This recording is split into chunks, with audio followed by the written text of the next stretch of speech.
Well, I'm going to say, hey, y'all, because we got Jordan Arogeti out of southern part of the States, out of Atlanta, correct? That's right. And Jordan is the founder and CEO of SupportNow, which came to my attention recently. And I am just thrilled to have her on the Instant podcast today to discuss what SupportNow does, but also her why, her backstory, and how we as mothers connect, help, support. And like I always say, we tend and befriend. We are innately wired to tend and befriend other moms. So thank you for being here. Thank you so much for this opportunity. So tell me about your why and why you started SupportNow. Yeah, so it's interesting. I am very honest that I don't approach support now from really the perspective of a family or a mom having gone through an enormous amount of tough times. My perspective, my approach, my why on support now actually comes from being a supporter. So I have been on the receiving end of the text message, the phone call, the email, the Facebook notification that someone I love is going through something, whether that's a kid in the NICU, chronic illness, a sudden diagnosis, breast cancer, house fire, natural disaster, loss. I've been through that, like everybody, because we've all been through it, right? These major life moments that are part of life. And the observation I kept having was just how chaotic it felt, not just for the family, but for all those people that knew and loved that family. And so there was kind of this moment during COVID where I was sitting down with my husband and I thought, man, it's so strange to me that everyone wants to do something, but they don't know what to do. And we kind of live in this culture of cash and casseroles. You know, you've got your GoFundMe for money, your meal train for food. And at the same time, I was having conversations with my friends and I was learning that while those things were directionally helpful, it didn't actually encompass all the things that they really needed. They needed help with their dog or their other child. They wanted prayer. They wanted people to come visit them. And so my background is in technology sales. And so when I was kind of looking at the quote, like competitive landscape in this supporter space, I found it to be very peculiar that you have your GoFundMe in one angle, you have your meal train somewhere else, you have your Caring Bridge somewhere else, and then you have this like everything else-ness that either lived in a spreadsheet, maybe a sign-up genius, but oftentimes just fell through the cracks. And that drove me crazy. And that became like my obsession. My obsession became there's got to be a better way to serve families, to bless families in all the ways that we as humans are capable of doing, but to do it all in one place. People want to show up. They just don't know all that they're capable of doing.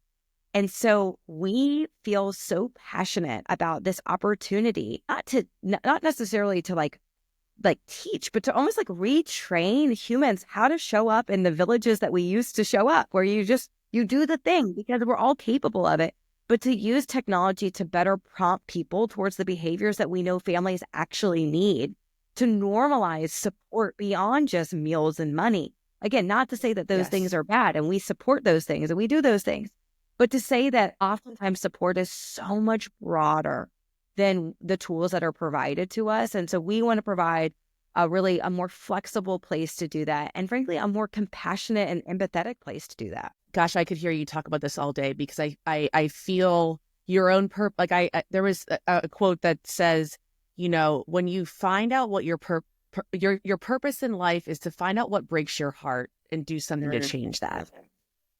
And you're able to use your skill set in the background in technology sales to facilitate this, because it sounds like while you didn't experience the personal loss or grief, you saw a way to support and heal something that is not offered. Because I know as when I was in my own struggle and, what I consider first of many rock bottoms, my ability to touch base and be so vulnerable in those moments of life shifts and diagnoses for my children. If my sister and best friend had known about SupportNow and how it is being used, that could have been easily disseminated to them because they know what I need. But everyone doesn't know what I need. My neighbor doesn't know what I need, but I got a wonderful card from this sweet couple that's transplanted from Chicago. They will never know what I need. And That's I right. think that your ability to connect that community, the psychology behind the village and using it in the environment of today's day and age is huge. Well, and the I appreciate that, and there is a lot of psychology in the way that we've designed this, because what we know to be true is that families, especially in the early part of a diagnosis, God forbid, or a hospitalization, certainly loss, they're going through decision fatigue. They don't know what they need. And so what we wanted to offer to families and communities is a space where two things can be true at the same time. There can be an enormous amount of support for a family and love for a family and well-intentioned desires to show up in a lot of ways that we want to honor. Mhm. And we want to give space for families to feel like there's a shield so they don't have to answer redundant questions over and over again. Yes. And so Yes. our goal is to create space for all of those things to be true at the same time. So, not to get too technical on this call, but there's just so much flexibility in what we do and how we do it. So if you know what you need, great, put it down. But if you don't know what you need, that's fine too, because you'll see through Support Now, we allow people to proactively offer a hand in categories that make sense for them. And so what that does is it alleviates that stress that supporters feel when they feel guilty that they haven't done the thing they want to do, or they feel like they haven't done enough, right? We want to make them feel like, okay, well, you can move on from that guilt. You've acknowledged what's happening. You've put it out there, in reducing overwhelm for families that we know need help, but they can't quite articulate what that is, because either the trauma of the moment, the shock of the moment, or they're just tired. They're just tired. And so again, we're early in our journey, and to your point about moms, I know that women and moms, we tend to be the leaders on that. And that's where we're really leaning into moms on this to kind of spread the word about, there's a better way. I think it all comes down to the sense of feeling seen and heard and loved. You can be grieving and still feel love, and you can be in decision fatigue and still feel supported. And it doesn't come from cash. It doesn't come from the meal. And then constantly saying, okay, just a reminder, my so-and-so has celiac, those things that can become just energy draining, to anyone. Sarah, that I would love to make is I have learned so much through talking to our customers and through, just my own network. I mean, I've probably talked to thousands of people at this point. They always remind me that even in a state of grief, you never forget who reached out and who didn't. And I think supporters tend to be very apprehensive to reach out because they're so afraid of doing and saying the wrong thing. And that honestly is the thing that makes me the saddest, because no one, for me, it's very, that's not a struggle for me. Like I'm going to send the text, I'm going to send the voice, I'm going to knock on your door. And that's my personality. And I see a really unique opportunity through Support Now to alleviate that stress that supporters feel, so that they don't create awkwardness in a future state friendship because they didn't reach out at the time Right. that they needed to. And so that's, there's some really large, I guess, Like relationship dynamic, like a relational there's science some in really this. big things that we're trying to make better in the world, because what we've learned, especially about our society, is that we tend to regress very quickly when we feel uncomfortable. We don't, our society, our culture, we don't tend to lean into the things that make us uncomfortable. We tend to move out, and that causes strains on relationships long term. And while I haven't been through a crazy amount of tough times, but I have experienced loss. And I remember, I always use this story, but when I lost my grandfather, I distinctly remember the people that reached out, and I remember the few friends of mine that didn't. And I just want to make sure that we make it clear to supporters that there are lots of ways to show up, and not to be so afraid of showing up in the wrong way, just to show up in a way that makes that feels good and is still authentic. Totally. I had a guest on the podcast that I recorded with last week, who's a friend and author named Hannah Pryor, and she actually wrote a book called Good Awkward. I love And it. leaning in. It's so great, right? Like Love that. awkwardness. She uses this example in her talks about why do we shame or feel so vulnerable in a career or in a personal relationship to ask a question that we've been conditioned to see as awkward. We don't shame them or asking for help. But as we age, we have been conditioned to think that I shouldn't need help for that, And so it's like the story we tell ourselves gets conditioned, and we have to really acknowledge and take the reins on that, because yes, while it can be awkward, that actually furthers the relationship down the road, and I'll never forget that. Right. That's right. And again, once you experience that, I think that when you're on the other side, again, particularly with grief, once you've seen friends that lean into that awkwardness, it really reframes the way that you approach that situation moving forward. I just don't think that you should have to wait to have to experience something to know what to do That's and right. how to show up. Well, and you use the word grief. I've been speaking a lot to how grief looks different and is not just the loss of a human life. It can be a loss of a limb, like say a friend's has an amputation, or they are in active combat, a military veteran. Loss is anything. Loss is loss. And I believe that grief is the receipt that you loved what you previously experienced, right? Grief is the receipt that's saying, I loved that part that no longer exists. And, specifically in the world that I hope to serve, which is neurodivergent families, but also specifically special needs moms, we have experienced loss, and the loss is of the child that we expected to have. And that is real, even though it's not as physical as a loss of a person or of a parent or a child. And I would never take away from the incredible depth of that. However, it can still sit right next to it. And so I think about an aspect of Support Now for when parents are getting diagnoses, how I wish I had my sister or best friend set up something like this, saying, who can give Morgan a ride to school for Sarah? That would be huge. That's right. Because that's what I needed, because I couldn't handle that. And it doesn't mean like it's less than. They're just different ways to help. Talk to me a little bit more about the other aspect, the grant aspect that you have launched as well with Support Now. So, so for context, the product that I was primarily referring to just now is what we call our registry. Mm-hmm. But one of the most common questions we would get throughout this last year was from families saying, hey, I love what you do. I wish I would have had this when, my daughter was diagnosed or when my spouse passed away. And I kind of feel like I've tapped out my community. I feel like I can't really go back and crowdfund or do some of these things. Do you have any advice for people that might be further along in the journey, but still need financial support specifically? And we really struggled with that response for a while. And it bothered me because like any good human, I want to serve everyone that's going through all of these crazy, tough times. And so we came across an amazing woman who I highly suggest everyone follow right after this, named Abby. Her Instagram handle is Advocacy Abby. She is a 10 out of 10 human. Her son had a near drowning accident, which left him, wheelchair bound forever, nonverbal.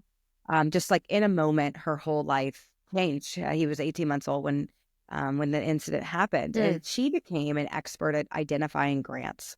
That's her superpower, finding grants and helping families fundraise. And so I met Abby in the spring of this year, and she showed me all the work that she does to, all the hard work that she's done to put together all of these grants in a spreadsheet. And I thought, man, there's something here. And to make a long story short, we decided to build a piece of technology for Abby and to build a partnership with her so that she could serve many more families than she could currently serve. And we could solve a big part of our mission, which is to help families in types of major life moments. So we also, in addition to the registry product, offer a product called Connect. And Connect is a free tool. It is the largest database of active sortable grants on the internet. So think grants for medical costs, think grants for equipment or therapies or respite. We are literally adding to it every single day. It's great. I mean, you just plug in your email address, where you live, kind of what's the situation is, the diagnosis, and then it will automatically generate a list of grants that you qualify for. And the goal is, again, very similar to our registry product, is to reduce overwhelm. I have become very passionate along this journey of serving what I feel is a very underserved community of special needs moms. I've seen the exhaustion in their faces and their voices, the despair. And what's striking to me is that it's not that there aren't resources. There are. It's just hard to decipher between all of them and what you might be eligible for and what feels right for you. So I joke that Connect is almost like the Chat GPT of grants, where you just give us a little bit of information and like we do the work of spitting that out. And what's really nice is that when you save your search or save a profile, is that we will notify you if a new grant becomes available that you're eligible for. So it's not something that you have to constantly revisit. Once you create a profile, it's there, it's saved. And then, of course, the goal is that over time, God forbid you find yourself in a place where you do need a registry or you do need a crowdfund, because oftentimes these things evolve, is that, we've earned your trust to be the place that you do that. But first, it's leading with as much value as possible and to reduce just the time and energy that we know these moms primarily don't have, but they still need the outcomes. They still need financial support, and we're looking to get that. As someone who's gone through and seen all that's offered and all the grants that are available, I suppose I was sadly so naive to the fact that even respite care was something that would be provided for by a grant, And I think a lot of women like myself, when you're in the minutia of all these day-to-day things that are so normal for me, that like, it's Tuesday, the kids are going to get home and I'm going to have about 40 minutes and it is off to the therapy races. And that's my norm. But that takes so much more energy in different ways than a typical mother Tuesday afternoons would. And that's okay. But I can acknowledge that and say, I wish I could find these things to help. My reserve tanks are empty. My adrenal glands that produce as much, cognitive presence today that it can. I think, it's the acknowledgement from the parent and mother that like, it's okay to utilize this. And it does take, and you guys have done the work. And I think at the foundation of all of this, one of the primary thematics or primary things that I'm trying to get after or trying to get at, especially with moms, is that it is okay to ask and accept help, period. Like it is, full stop. That's it. It is okay to ask and accept help. And once you are willing to ask and accept help, we are here to help you. We can't help the mom that's saying, I will do this myself. I can shoulder this on my own. I've learned in talking to psychiatrists and psychologists about this in the journey of building this company that part of what makes it hard for moms, especially, to accept help and ask is shame. Like deep down, it's rooted in shame. We feel some sort of innate responsibility for the circumstance that you're in, as messed up and as bad as that is to say. Oh, yeah. And so one of the things that, I would love is that we just kind of begin to shift this culture where we don't need, of course, we are who we are. And that's a motherly instinct to feel like this primal, very primal. I'm a mom. I've got, 3 kiddos, 600, I get that. And if we would just be a little bit more receptive to saying, I don't need to do it all. And that more importantly, there are people that want to bless me. Let them do that. Your life doesn't get better, but their lives get better, because that's ultimately why we were put here. We were put here to serve others. That is I'm Jewish, and we talk about mitzvot. That is a good deed. You're designed to do those things.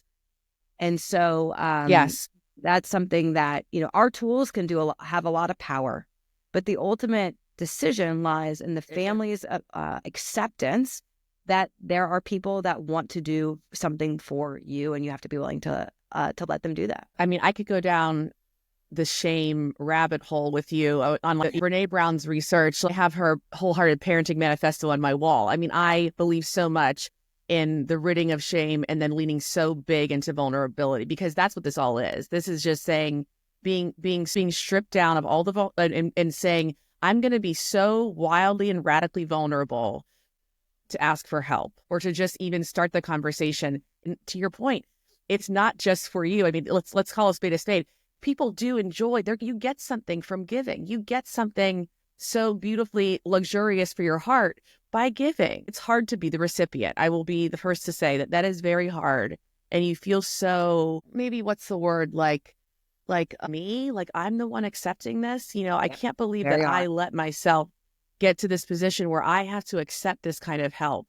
And I think working through that, you can start to see how it isn't just you, it's us. And we get to do this. I always say that's one of the things that rises so much from hard grief or times in life that are so challenging through trauma is that, no, I get to heal from this. That's I don't right. have to. I get to. I get to help someone. I don't have to help anyone. I get to help that person. And it creates such more of a beautifully emotional alignment. And I think to your point before, it continues the relationship, because when these things happen, if you don't reach out or you don't ask for it, those relationships will die, Yeah. you Yeah. know? Yeah. That's right. I completely agree.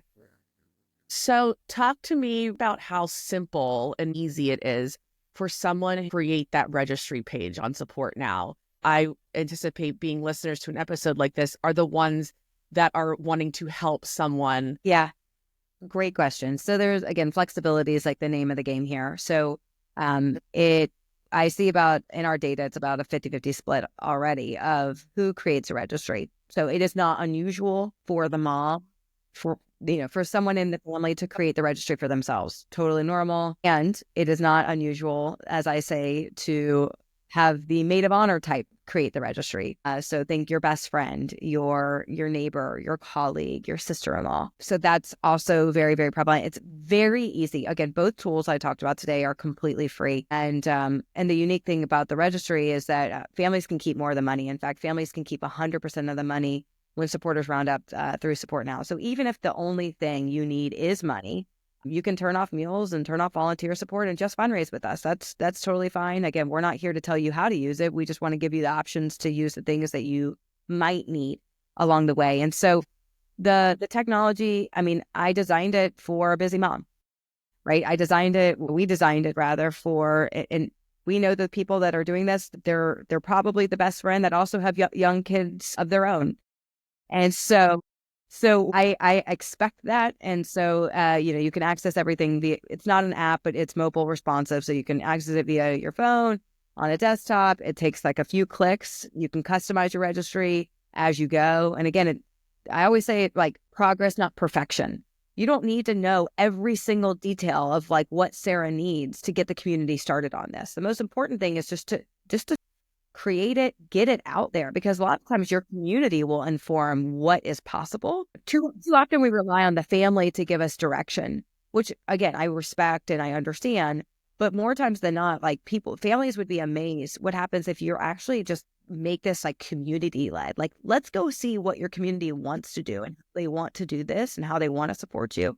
And then over time, you can customize it and turn things on and off. And, we've seen registries where, it starts out like super, super heavy childcare, dog care. And then it turns into fundraising. And then it turns into food. And then it goes back to fun. So these things can stay with you along your journey as things evolve, but it's very, very simple. Again, both tools are completely free. I want to just reemphasize that. And we're early. Like I said this to you, Sarah, like we've only been around for a year, but we've got about 26,000 users using Support Now. We've raised over $1.4 million for families and cash donations. And I say all that to say that we have enough traction to show me that people get this and they see value in it. And we're early in the sense that we want feedback. Like it means a great deal to me when people say, of course, I love positive feedback, but hey, I noticed, this could be made easier for me, or could you add a drop down for something like this? So I always say, well, my husband's a co-founder, our CTO is a male, like we're building this company on the backs of moms and women. Like my job is to serve that audience and to serve them really, really well. So the more feedback I get, the more I can enhance the experience to make it better for the next mom. And so I say that for people that are willing to try something new, to break from the Caring Bridge or the Meal Train or the GoFundMe, what you get is obviously a new experience, but you also get to be a part of building something very, very meaningful. And our goals are very ambitious. Our goal is to serve millions of families. And I think we're on our way to do that. Well, you're living the Inchstone mentality. I mean, I always say this word obviously rose up in me through my lived experience, and I realized quickly that it wasn't just about celebrating the small wins of my special needs children. It was a lens of life. And you're doing that through Support Now. What you're doing right now, first year, is only just that small little inch by inch to lead you to whatever that destination and desire for you, and your purpose. I mean, women, we are wired as people to have our purpose aligned in helping. Yep. I mean, that's just a tribal, primal nature of women. And I think that you are doing it so beautifully. And I'm so thankful for your work. I'm so thankful for how deeply you lean in, for sharing this conversation. And I wish I wish everyone, every mother in any capacity across the entire world could hear just what goodness you're providing in that sense of community for other moms. So thank you. And thank you for being here I today. appreciate it. I appreciate it. You're doing amazing All work. right. You said something earlier that I wanted to correct you on, because you said, I'm trying to serve the special needs, mom community. You are, Thank and you. you're doing Thank it you. so well. And I value this opportunity and look forward to continuing to serve in whatever capacity we can. Wonderful. Well, thank you so much. Thank Next you. time on the Insurance Podcast. See y'all later.